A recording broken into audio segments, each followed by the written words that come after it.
अभी अखने आप सब सुन रहल छी मैथिली स्टार म्यूजिक के गुप्ता म्यूजिक स्टूडियो कसमा मरार। हेगे चढ़ल बैसाख महीना गरमी पसेना छोड़ाई देतो, पसेना छोड़ाई देतो। हेगे चढ़ल बैसाख महीना गरमी पसेना छोड़ाई देतो, हेगे पसेना छोड़ाई देतो। त छौड़ा सुमितवा छै कुमार चोली में बेना डोलाई देतो, त छौड़ा दीदिकवा छै कुमार चोली में बेना डोलाई देतो, चोली में बेना डोलाई देतो, डोलाई देतो, बेना डोलाई देतो, बेना डोलाई देतो। त छौड़ा दीदिकवा छै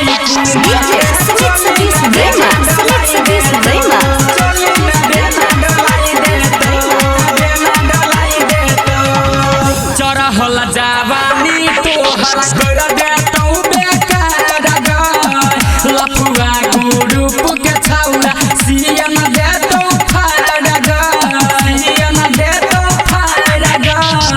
चढ़ल जवानी तोहरा कर देतौ बेकार गय, लफुआ ग्रुप के छौड़ा सियन देतौ फाड़ गय।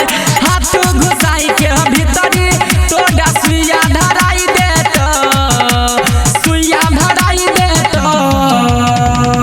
त छौड़ा विकासवा छै कुमार चोली में बेना डोलाई देतो, त छौड़ा नीतीशवा छै कुमार चोली में बेना डोलाई देतो, चोली में बेना डोलाई देतो, बेना डोलाई देतो।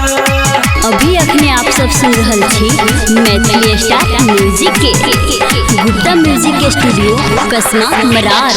गुप्ता म्यूजिक स्टूडियो कसमा मरार।